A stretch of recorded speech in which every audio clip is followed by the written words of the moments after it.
Hey guys, welcome back to my YouTube channel समय विक्सु। तो मेरी थोड़ी सी तबीयत क्या ख़राब होगी, मतलब थोड़ा सा मैं थक गई हूँ। मैंने पहनी है ये साड़ी शाम के लिए, संध्या अर्घ्य के लिए, और मैं हो चुकी हूँ रेडी। पतिदेव भी हो चुके हैं रेडी और अब हम जा रहे हैं भाभी के घर। तो देखो, पतिदेव भी रेडी हो गए हैं और अब हम निकल रहे हैं। तो हम लोग निकल गए और पहुँच गए भाभी के घर। तो हम पहुंच गए भाभी के घर और फिर उसके बाद भाभी भी रेडी थी, रानी भी रेडी थी, सब लोग रेडी थे। बस अब घाट के लिए हमें निकलना था जहां पर संध्या अर्घ्य दिया जाएगा। हम तीनों कैसे लग रहे हैं कमेंट में ज़रूर बताना, और कमेंट करना आप लोग बिल्कुल मत भूलिए। थोड़ी सी आवाज़ मेरी इसलिए आपको भारी भारी लग रही होगी क्योंकि थोड़ी सी थकावट हो गई है। आप जानते ही हैं, पर्व त्योहारों में थोड़ी सी थकावट हो जाती है। तो हम लोग निकल गए घाट के लिए। भैया ने दौरा उठाया था और मेरे पतिदेव आगे आगे चल रहे थे ताकि थोड़ा सा वीडियो भी वो शूट कर सकें। मैंने ही उनको बोला था कि प्लीज़ ब्लॉगिंग के लिए आप शूट कर दो। तो बस मेरे पतिदेव पूरी मेहनत कर रहे हैं शूट करने को लेकर के। तो हम लोग पहुँच गए। ये खजूर पार्क है जहाँ पर हमें अर्घ्य देना है। तो गाइस, ये सबसे कठिन होता है जो दंडवत करते हुए घाट पहुंचते हैं। कहते हैं कि जिनकी मनोकामना पूरी हो जाती है वो दंडवत करते हुए घाट पहुंचते हैं। तो हम लोग यहाँ पर घाट पहुँच गए और फिर सबसे पहले ठाकुर जी की पूजा की गई यहाँ पर, और उन पर साड़ी और जो भी जैसे भी पूजा की जाती है वो सारी विधि से भाभी ने पूजा की। फिर मैंने भी पूजा किया ठाकुर जी की, और फिर उसके बाद अर्घ देने के लिए जहाँ पर हम अर्घ देते हैं ना, वहाँ पर भी हम पूजा करते हैं। तो यहाँ पर भाभी पूजा कर रही थी और फिर उसके बाद अर्घ देने की तैयारी, यानी कि डूबते सूरज की पूजा हम लोग करते हैं। तो यहाँ पर डूबते सूरज की पूजा करने की पूरी तैयारी चल रही है। यहाँ पे पानी में खड़े होकर के अर्घ दिया जाता है।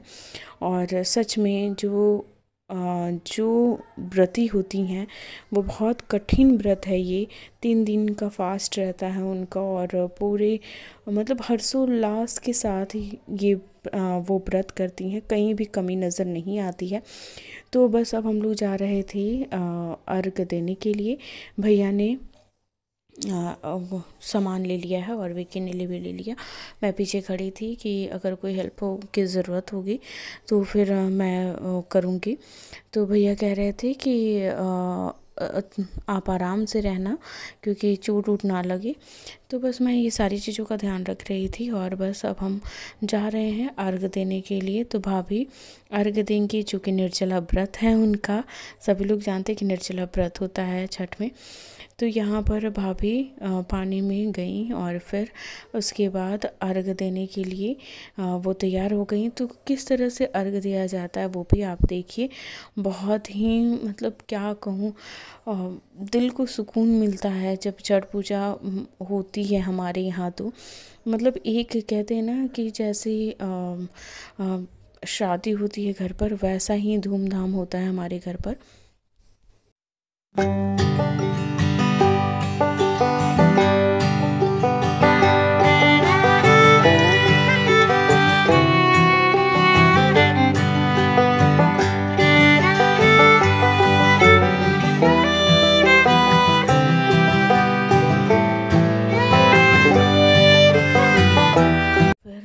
मैं और मेरे पतिदेव ने अर्घ दिया और बहुत अच्छा लगता है, बहुत दिल को सुकून मिलता है। तो बस भगवान से यही प्रार्थना है कि सब लोग खुश रहें और छठी मैया सब पे अपना आशीर्वाद बनाए रखें। मैं बस इतना ही कहूँगी कि सबके ऊपर आशीर्वाद बना रहे छठी मैया का। तो यहाँ पर हम जल ढार रहे थे और फिर उसके बाद अब जो है हम घाट पर दोबारा बैठेंगे और थोड़ा सा ध्यान लगाया जाता है भगवान का। तो यहाँ पर फिर उसके बाद अब घर जाने की तैयारी हो गई क्योंकि सूरज भगवान जो हैं वो डूब गए। और अब हम यहाँ से घर जाएंगे और घर जाकर के सबसे पहले कोसी भरेंगे। तो यहाँ पर हम लोग निकल गए हैं, घर जाने की पूरी तैयारी हो रही थी कि अब घर चला जाए। तो इस तरीके से अब दौरा जो है पतिदेव को उठाना था। तो भाभी यहाँ पर कुछ कुछ पूजा का सामान जो है वो ढूंढ रही थी कि वो पूजा का सामान पहले निकाल लिया जाए और ठाकुर जी की पूजा कर ली जाए, उसके बाद फिर दौरा उठा करके घर की तरफ जाना है। तो यहाँ पर पतिदेव ने दौरा उठाया। फिर बहुत अच्छे लगते हैं जब ये छठ में इस तरह से दौरा उठाते हैं, तो मुझे बहुत अच्छे लगते हैं। आप लोग को कैसा लगता है छठ पूजा, आप लोग कमेंट करके ज़रूर बताना, क्योंकि आपके कमेंट का मुझे इंतज़ार रहता है, बेसब्री से इंतज़ार रहता है। तो पूरे परिवार के साथ छठ मना करके बहुत बहुत अच्छा लग रहा है। मैं अपनी अंदर की इमोशन बता नहीं सकती हूँ और अंदर की फीलिंग्स भी नहीं बता सकती कि मुझे कितना अच्छा लग रहा है। और भाभी भैया सभी का प्यार इतना ज़्यादा मिलता है हम लोगों को, इतना ज़्यादा कि कुछ कहना ही नहीं। तो हम लोग यहाँ पहुँच गए हैं घर, और फिर उसके बाद कोसी भरने की तैयारी की जा रही थी। तो पहली बार इस बार मतलब हमारे यहाँ मायके में कोसी नहीं भरा जाता है, तो ससुराल में भरा जाता है कोसी। पहली बार लाइफ में पहली बार मैं कोसी भरूंगी। मुझे बहुत अच्छा लग रहा है, अंदर से बहुत अच्छा फील आ रहा है मुझे। तो इस तरह से कोसी भराता है। तो पूरा जो है वो 12 कोसी भरी गई है। तो इसमें कई सारी चीज़ें होती है, प्रसाद वाली चीज़ें होती हैं।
बड़ा बड़ा क्या है, छोटा ही लाया था, इससे छोटा कटवाया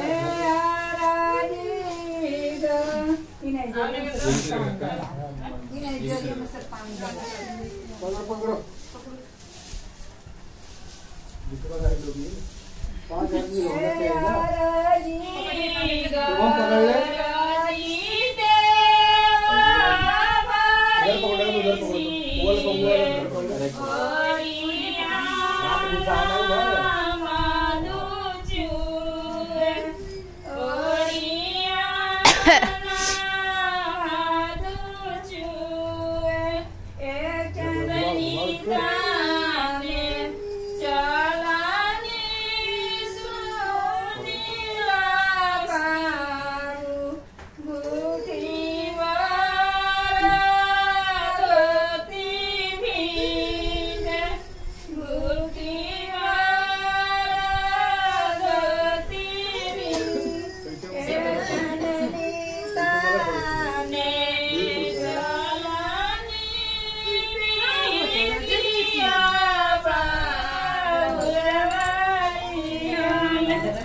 कोसी भरने के बाद फिर मैंने भाभी को सिंदूर लगाया और फिर उसके बाद भाभी ने मुझे सिंदूर लगाया। तो ये हमारे में विधि होता है बिहार में ये ख़ास करके, और नाक पर से सिंदूर लगाना तो मुझे बहुत पसंद है। आप लोगों को पसंद है तो कमेंट ज़रूर कीजिएगा और बताइएगा कि आप लोग को कितना पसंद है। तो बस ऐसे मैंने भाभी को लगाया और फिर भाभी ने मुझे लगाया, ढेर सारा आशीर्वाद दिया उन्होंने। उनका आशीर्वाद तो मुझे बहुत अच्छा लगता है, मतलब दिल खोल के आशीर्वाद और प्यार देती हैं। तो वो इस तरह से कोसी भराया हम लोगों का। और सुबह की तैयारी के लिए फिर हम लोगों ने सोचा कि जल्दी जल्दी सो जाते हैं, लेकिन अभी भी मैं रात में एडिटिंग कर रही हूँ। रात के 1 बज रहे हैं और मैं एडिटिंग कर रही हूँ। तो फिर उसके बाद कोसी भरा गया और फिर ये जो है इस तरह से जो कोसी हम भरते हैं ना, उसको दौरा में सजा करके अच्छे से रखा जाता है। और ये पूरी रात जो है ये दिया जलता रहेगा, दिया नहीं बुझता है। पूरी रात दिया जलाने के लिए उसमें सरसों तेल बीच बीच में उठ करके डालना पड़ता है। तो यहाँ कोसी भरा गया और इधर चल रही है सभी लड़कों की पार्टी। मतलब सब लोग भूख लग गई थी सबको, तो सभी लोग पार्टी कर रहे थे यहाँ। फिर मैं थोड़ी सी तबीयत ख़राब हो गई है मेरी, तो यहाँ पर पतिदेव जी बोले कि आप थोड़ा रेस्ट कर लो और फिर मैं, तो पतिदेव ने ही खाना बनाया सबके लिए और हम लोगों ने खाना खाया और फिर हम लोग अपने घर के लिए निकले क्योंकि सुबह की भी तैयारी करनी थी। फाइनली हम खा पी करके घर आ गए हैं और आज का दिन हमारा बहुत अच्छा रहा ना। बहुत अच्छा रहा। आप सभी को छठ की ढेर सारी शुभकामनाएं। उम्मीद हो कि आप शाम का अर्घ आपका अच्छे से बीता होगा और सुबह भी हम लोग जाएंगे।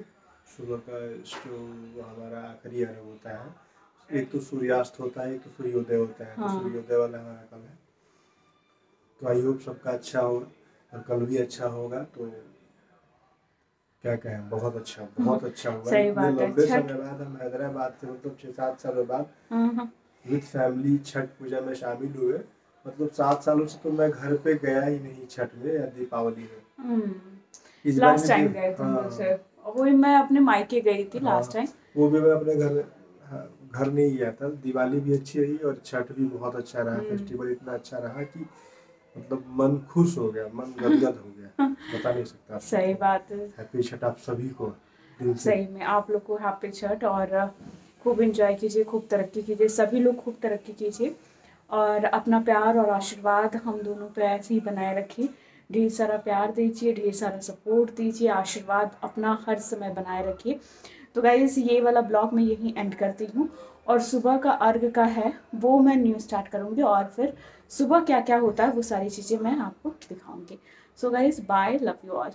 छठी में आप सभी को कृपा बनाए रखे और आप सभी का आशीर्वाद बना रहे। हाँ बिल्कुल। आपको खूब बुद्धि और सम्मति दे छठी में भी। सही है। शुक्रिया। Okay bye bye.